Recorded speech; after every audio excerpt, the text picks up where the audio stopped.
Hello and welcome to today's webcast presentation where we have Cheffelo presenting their year-end report 2023. With us presenting we have CEO Walker Kinman and CFO Erik Bergman. If you have questions, please feel free to use the form located to the right and we'll take it up during the Q&A. And with that said, please go ahead with your presentation. Okay, thank you very much and good morning to everyone joining us for this presentation of Cheffelo's fourth quarter and full year result. My name is Walker Kinman. I'm the CEO of Cheffelo.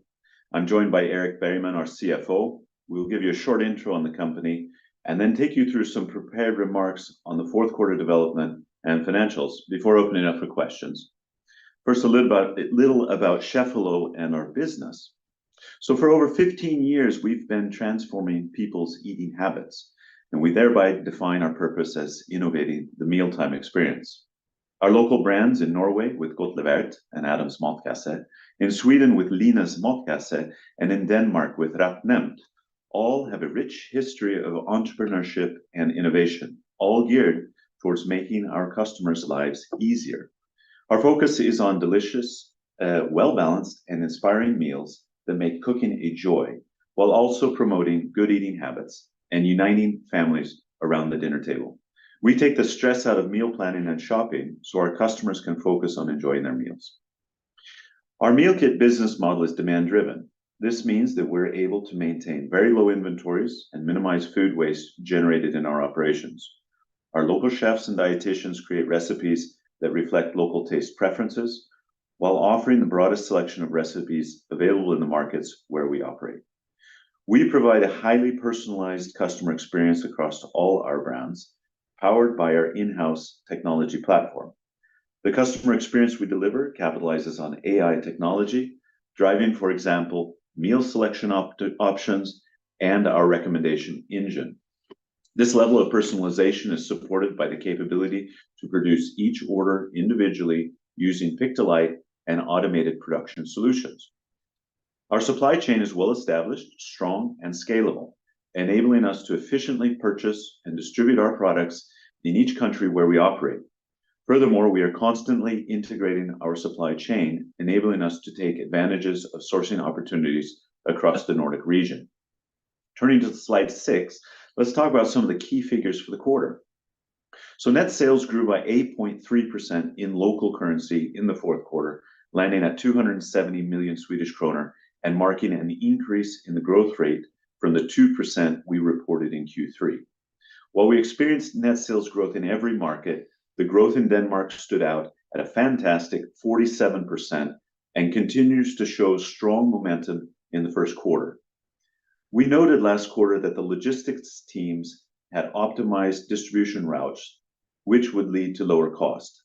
We saw this clearly in the fourth quarter, where significant cost savings in logistics, among other things, has led to contribution margin hitting an all-time high at 31.8%.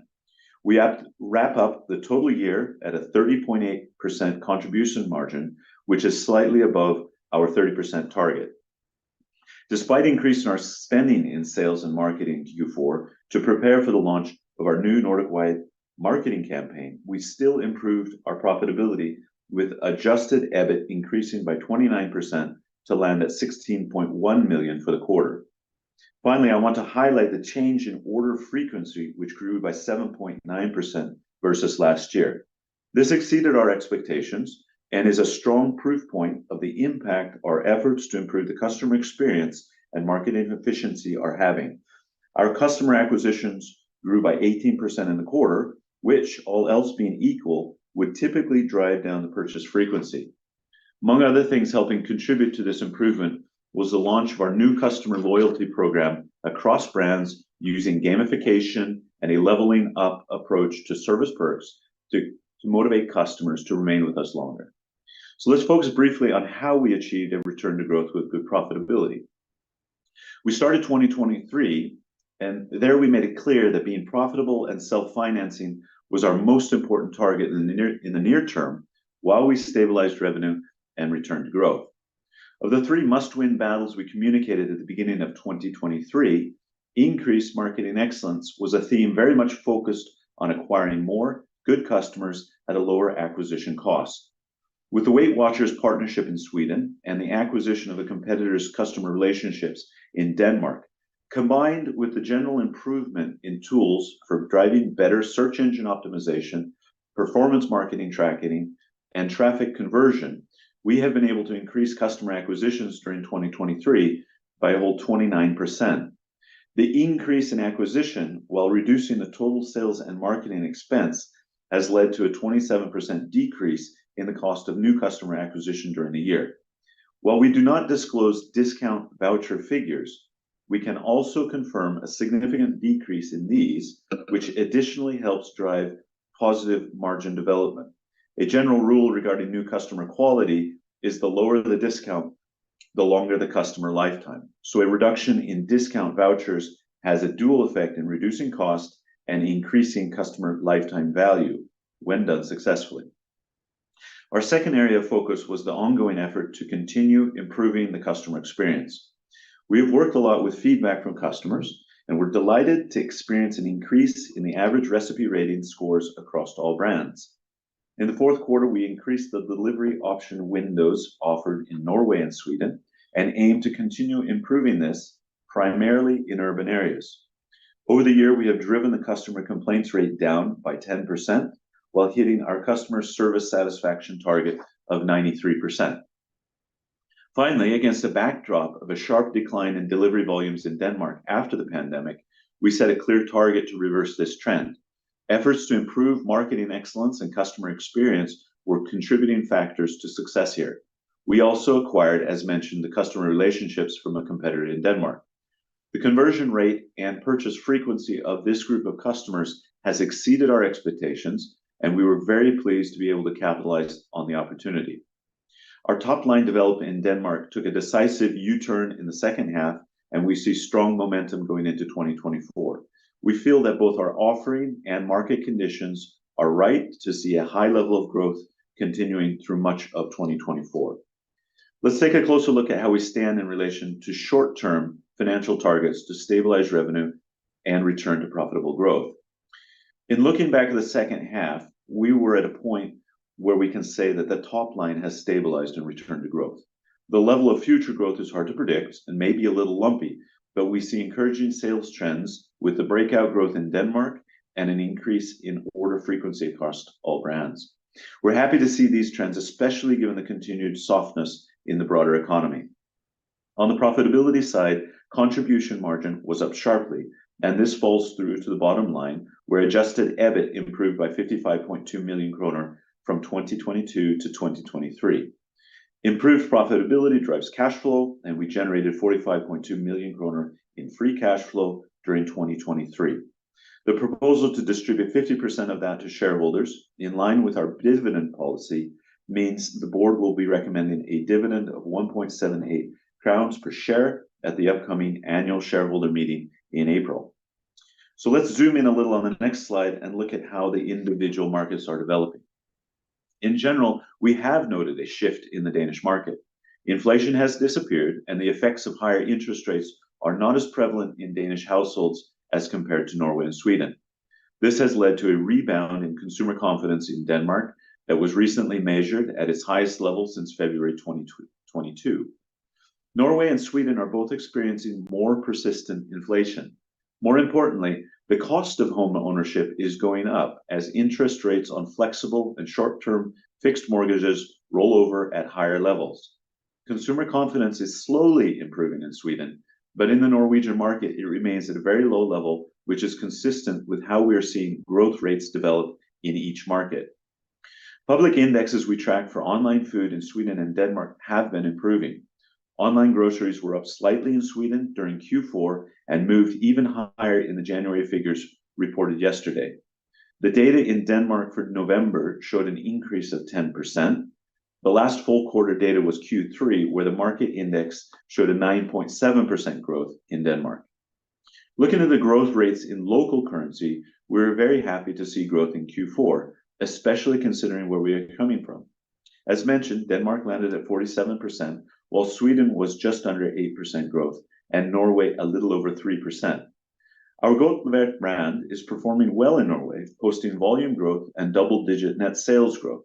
However, our Adams Matkasse brand, which has a higher price perception and premium position, is performing less well given current market conditions. So let's take a look at where we are focusing our efforts going forward. 2024 is really about continuing to strengthen the core while we explore other growth vectors. The themes of marketing excellence and epic customer experience have not gone away simply because they delivered a strong impact on our 2023 result. On the side of marketing excellence, we will continue driving performance marketing capability improvements together with expanding our efforts on social selling. Our new Nordic value proposition is a big part of shifting the brand perception, while working to streamline marketing efficiency and product development alignment in all three markets. We will also continue to develop our partnership network that builds on both our own capabilities and the strength of other brands. In terms of improving the customer experience, we remain dedicated in our efforts to move beyond flexibility to a highly personalized offering, which is intuitively simple to use. A lot of energy is also going into what we call the kitchen experience. This is more than just the act of eating great food. It also takes into consideration the effort, skill, and time needed to prepare the meal, as well as cleaning up afterwards. We're concentrated on changing how we offer add-ons and groceries, both to improve visibility as well as relevance of the assortment. Finally, we remain very aware that the quality and consistency of our packing and delivery operations are an important part of why customers will keep coming back. So our operational excellence initiative retains strong focus. Our long-term financial targets now shift to growth targets of net sales CAGR of 6 to 8% and EBIT margins of 4 to 6%. At the Capital Markets event we hosted in November, I expanded on these ambitions. We feel that both of these targets are valid for our business, with demonstrated discipline on unit economics and cost structure, as well as the growth opportunities available in our markets. It is necessary to point out that long-term profitability margins are dependent on economies of scale, and we do not expect to be there already in 2024. Looking forward to 2026, this translates into roughly a 20% increase or 1.2 billion SEK, which is a revenue level where we see EBIT margins hitting the 50 to 70 million range. With this, let me now turn it over to Eric to take us through the financials. Thank you, Walker, and good morning, everyone. I'm very pleased to present the financial update for the fourth quarter and full year of 2023. During the quarter, we achieved a 5.8% growth, making it the second consecutive quarter with growth. We are growing in all of our markets, with an extra strong momentum in our Danish market, where we had a 47% growth in local currency. A large part of our sales is accounted for in Norwegian kroner, with a relative weaker NOK compared to our consolidated currency in SEK. We have experienced negative effects from currency fluctuation, which resulted in a negative impact on net sales of 6.4 million SEK in the fourth quarter. So adjusted for currency, we actually grew by 8.3%. This was driven by a combination of 4.9% more deliveries, as well as 3.2% growth in our average order value when adjusting for currency. We had a slightly lower active customer base, which were 2.8% lower than last year. However, lower customer base was more than well compensated for by an improvement in the customer metrics that our customer base have generated. Among those metrics, order frequency sticks out as one, and it has increased by 7.9%. We are pleased to see the output from all of our efforts to improve customer quality. Among these efforts are the implementation of our loyalty club, a more efficient and selective way of handling discounts, and improvements in our customer experience. We have other initiatives to be launched also in 2024, and we remain optimistic that those will continue to have a positive effect on our customer metrics. Let's move on to take a close look on profitability on next slide. In the fourth quarter, we delivered a contribution margin of 31.8%, which was 2.1 percentage points higher than last year.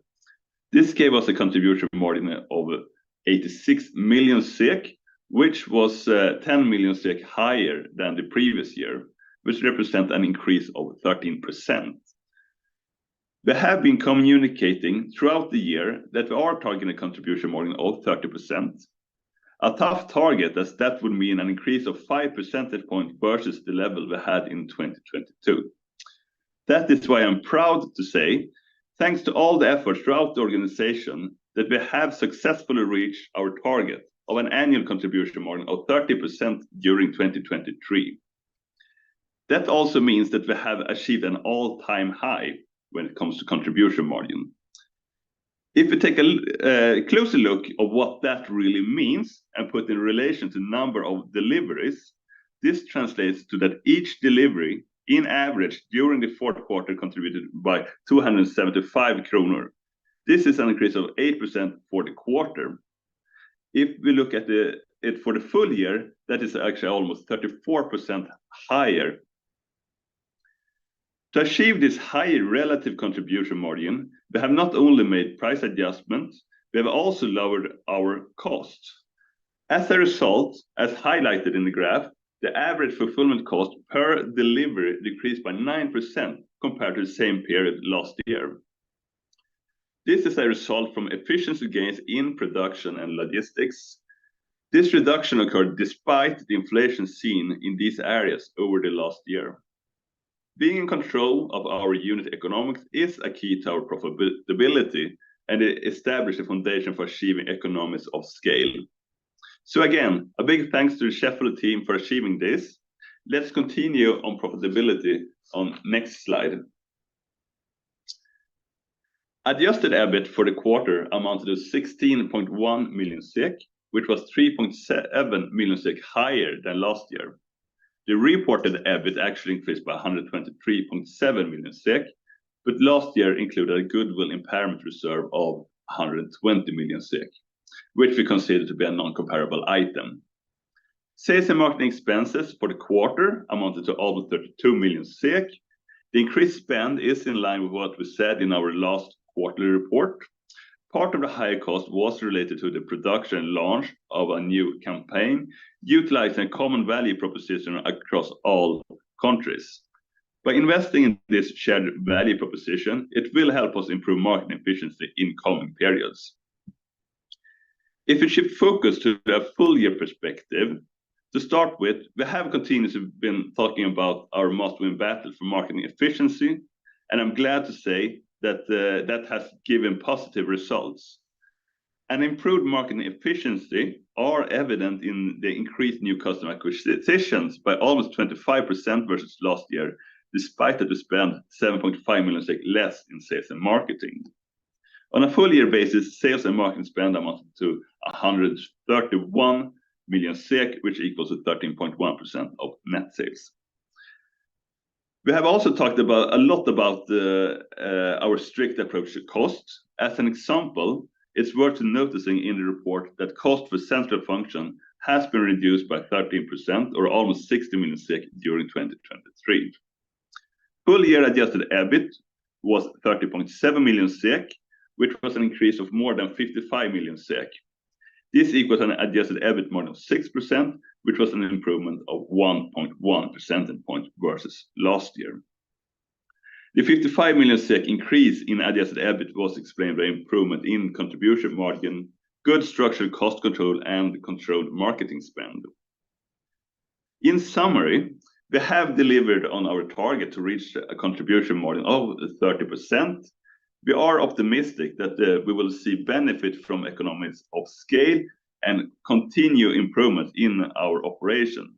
And we will continue to have a strict approach to cost and a tactical approach to sales and marketing spend. With this, we are confident that we have a strong foundation for future growth and profitability. Let's move on to the next slide and have a look at what that means for the cash flow. At the end of the year, cash and cash equivalents amounted to almost 92 million SEK. And for those of you that are not following us previously, I would also like to mention that we don't have any structural debt other than the IFRS 16 lease liabilities. The positive result in the fourth quarter contributed to a positive cash flow from operating activities, excluding working capital of 25 million SEK. Changes in net working capital amounted to minus 27 million SEK. I am a bit repetitive in these presentations, but to really understand the cash flow and cash position in Cheffelo, it is important to understand the net working capital. We have a negative working capital model where most of our customers pay shortly after the delivery, whereas we pay our suppliers later. For the fourth quarter, where we see volumes declining towards Christmas vacations, we are paying off our trade payables, which gives us a lower cash flow from net working capital. If we shift focus to the full year cash flow from operating activities increased by 123 million SEK compared to 2022, explained by a combination of both the improved profitability that I talked about in the previous slide, as well as a positive change in net working capital. During the same period, lease amortization amounted to 25 million SEK, mainly related to our facilities. We have also had capex investment of 11 million SEK, which was 1.1% of net sales. As we have said in earlier presentation, this is at a low level, but in medium term, we are expecting us to be around 1.5% of net sales. All in all, this gives us a free cash flow for a full year of 45.2 million SEK, which is almost 130 million SEK higher than for the same period in 2022. With that in mind, let's move on to the next slide and have a look at the dividend proposal. So the board will propose a dividend in line with our policy that is based on our cash flow. This means a dividend of 1.78 SEK per share. This will be the third consecutive time that we have issued a dividend, reflecting our strong ability to generate cash and our dedication to deliver value to our shareholders. With this dividend, we will have distributed a total of 48.6 million SEK, which equals to 3.83 SEK per share. Let's move on to the next slide and have a forward look. We remain focused on profitable growth, and we expect to see single-digit growth going forward. We anticipate a higher growth in Denmark, where we expect a double-digit growth. The market condition in Norway and Sweden are more stressed, with a greater uncertainty regarding how consumer sentiment will develop. We don't see any material changes in our current unit economics or cost structure. Our ambition is to maintain a contribution margin about 30%. We will continue to target market spend of 13% on a full year basis, but this will continue to follow the seasonal pattern seen in previous years, with a higher spend in the first quarter. Zooming in on the first quarter of 2024, we will see a timing effect on volumes. The first quarter of 2024 contains an Easter holiday week, whereas the full Easter was in the second quarter last year. As many customers tend to pause their subscription during holidays, this will have a negative timing effect on delivery volumes of roughly 2 to 3% for the first quarter. However, we will see the opposite effect in the second quarter. With that, I would like to hand back to Walker for a quick summary. All right, thanks, Eric. So let's turn to slide 19 and summarize, and then we'll open up for some questions here. So we were very happy to exceed our own expectations and end the year on a high note, delivering 8.3% growth and seeing adjusted EBIT profitability increased by over 29%. Denmark stands out with a surge in net sales growth that hit 47% in local currency and continues with great momentum into 2024. We were also pleased to reflect on what we set out to achieve with our must-win battles this year and conclude that the successful execution of all of these has contributed to our strong finish, including an increase in order frequency of almost 8%. Contribution margin hit an all-time high for the fourth quarter. Good unit economics and structural cost control not only helped in boosting profitability, but driving free cash flow that reached a little over 45 million kronor for the year. In turn, the board will propose an increased dividend to shareholders in line with Cheffelo's dividend policy. We will also remind our investors that we held our first capital market event in November, So if you missed that and are interested in learning more about our business, you can check that out on Cheffelo.com. In conclusion, everyone at Cheffelo has done a fantastic job successfully returning to the business to a growth trajectory with solid profitability. The team deserves a big thank you for their efforts during the past year and has every right to feel very proud of where the business is headed. We're now going to turn the call back to handling questions. So we've received a number of questions in through the chat channel, and we'll be addressing those one at a time. So the first question is, in your opinion, why is the Danish market stronger than Sweden and Norway? There's a couple of reasons for this. I think the number one reason is what we've been doing in our own business in terms of sharpening up messages with regards to the value proposition, in terms of getting a lot better at how our forward customer-facing systems are interacting with search engines, how they're interacting with our customers, how that user experience is changing over time, as well as the product. So I think there's from my view, when I look at the market and I look at our performance in the market, I think we have every right to take a little bit of credit for why we see the growth there. I think on the other side, we also can, acknowledge that the Danish market is experiencing a better economic climate and consumer sentiment than what we see in Norway and Sweden.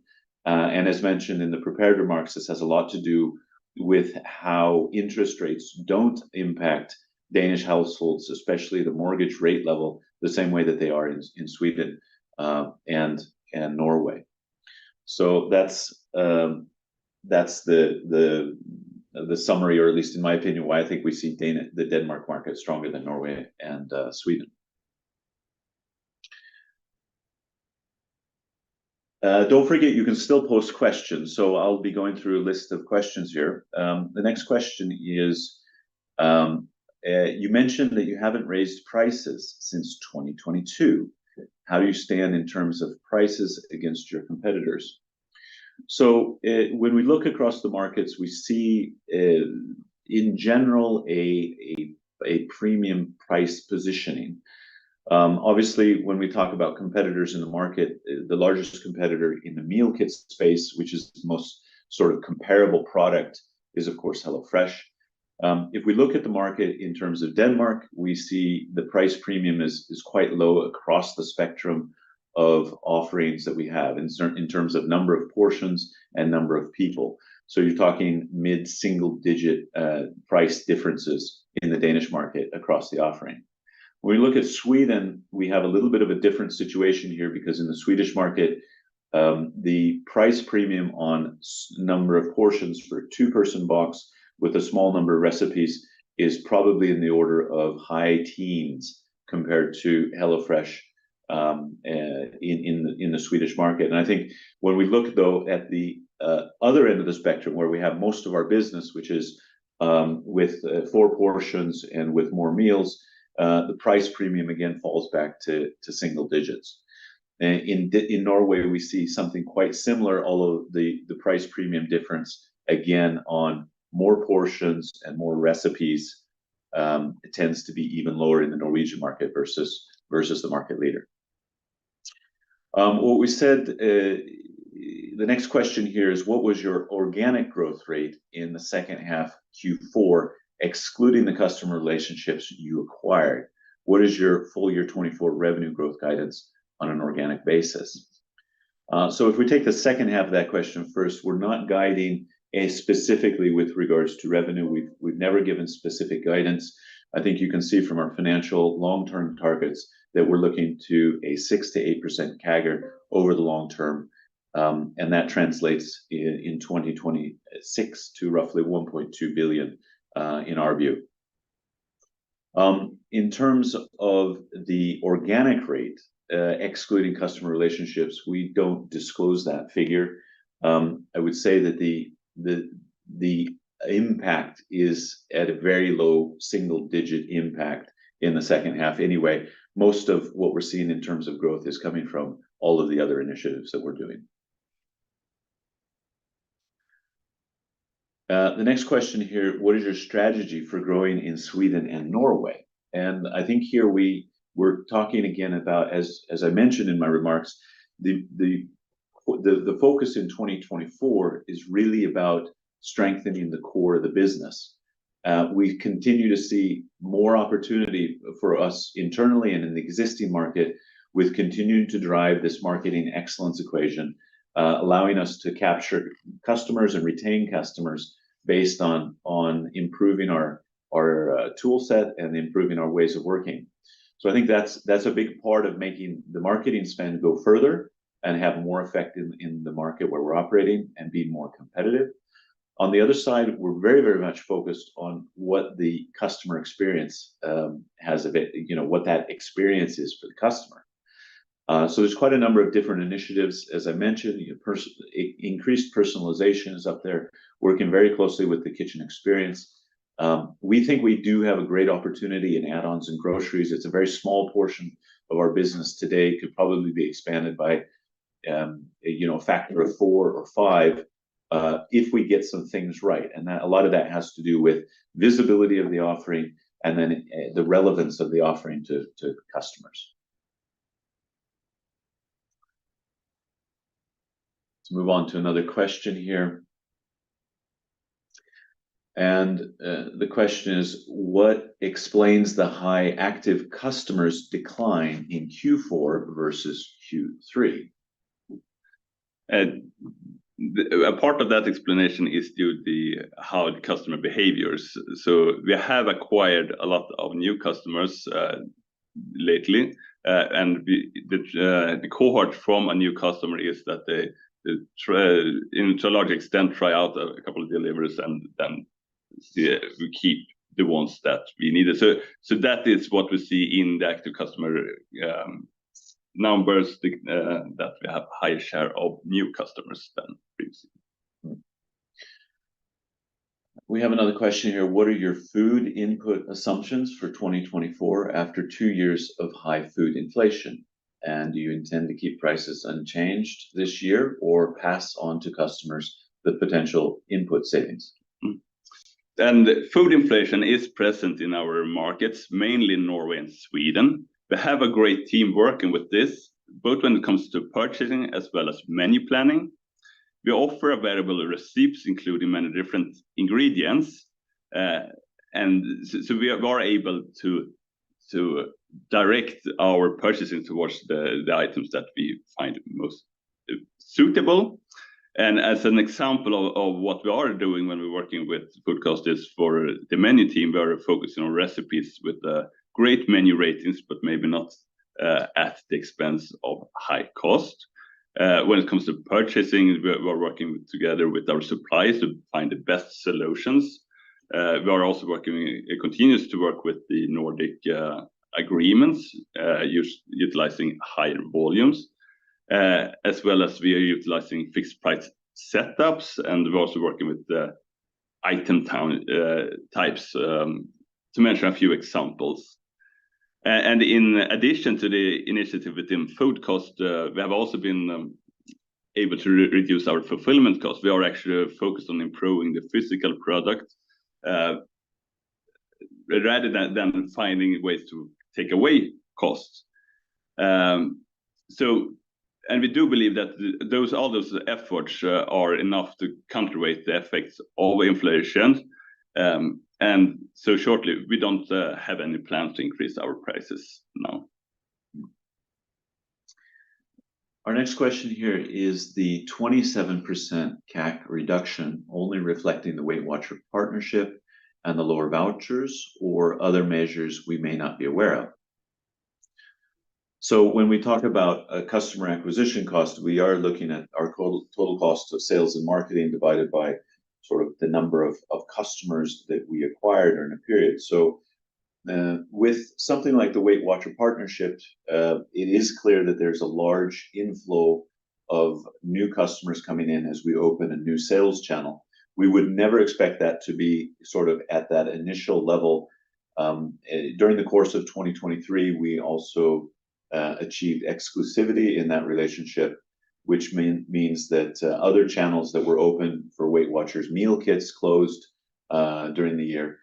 But essentially there's an element of that which is more of a one-off effect to open a channel, and that is definitely going to have a positive impact on the CAC calculation due to a large inflow of new customers. I think even going forward, as we compare that, it wouldn't be fair to have an expectation of maintenance of the flow of customer acquisition, given that we're not opening any significant new channels in a comparable period. I think the lower vouchers also has an impact.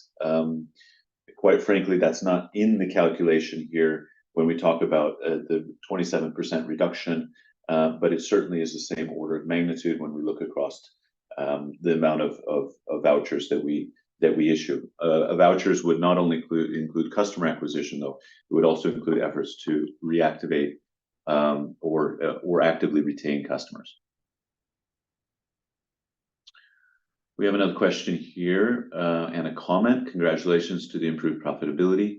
What are you going to do to grow active customers?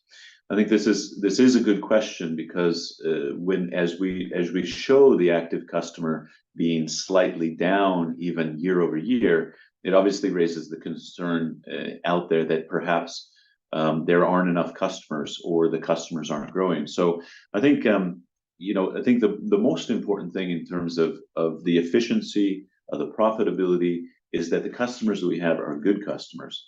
So the active customer measurement is really sort of a measurement over time, looking at the purchase behavior of customers over the last 90 days. So one delivery by a customer in the last 90 days will it will register as one active customer. Obviously, if that's at the beginning of the period and they don't take any more deliveries, it doesn't necessarily gauge the quality of the customer level. So the important thing that we're looking at when we look at sort of how do we grow the business is how do we get that, how do we get the order frequency up, and how do we make sure that the customers stay? How do we get churn rates down? But obviously, a portion of that is acquisition. So as we look at the must-win battles, marketing efficiency is really about driving those customers in efficiently at the lowest price point, so we maximize acquisition with the budget that we're spending. The other side of that is to make sure that the customers stay, and that's where this epic customer experience mindset that we're trying to deliver is really about making sure that that last delivery knocks their socks off, and that they just want to keep coming back. So that's where we're headed in terms of growing active customers. We have another question here. Can you tell us something about what are the most important metrics that you're following? I understand everything is important, but what is the one or two most important metrics for understanding the development of the business? So I think, when we think about, there's two aspects of the business. How do you grow the business? How do you make it profitable? So for us, we've been really forced to look at the profitability side to the greatest extent over the last several years. So as we looked at profitability, unit economics remains a big part of that, which is ultimately about contribution margin. So as we talk about contribution margin and follow the contribution margin development, it is important for us to maintain strong contribution margins, which gives us room to have the overhead that we need to run the business, but then also to make sure that we have a good bandwidth on the sales and marketing side to drive in new customers. I think when you start talking about the growth side of the business, it is the one number that I'm looking at, but where we do not report, is it has to do with the actual number of subscribers that we have active at any point in time, and I'm following that very closely. I also look very closely at these order frequency measurements, as order frequency is an indicator of sort of not only just the engagement level of the customer, but also the it's sort of a proxy for churn in some respects, because the longer a customer stays, then the more orders that they will take over time.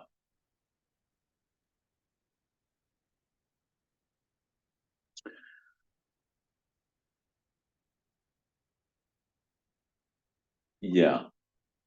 And I think we have exhausted the questions that have come in. So I'm just looking around at my colleagues here to make sure that we haven't missed any other channels.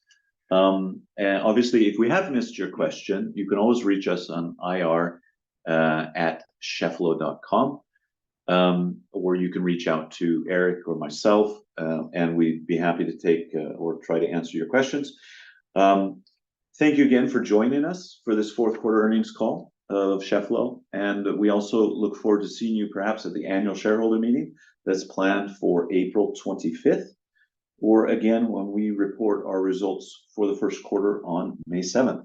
So have a nice day.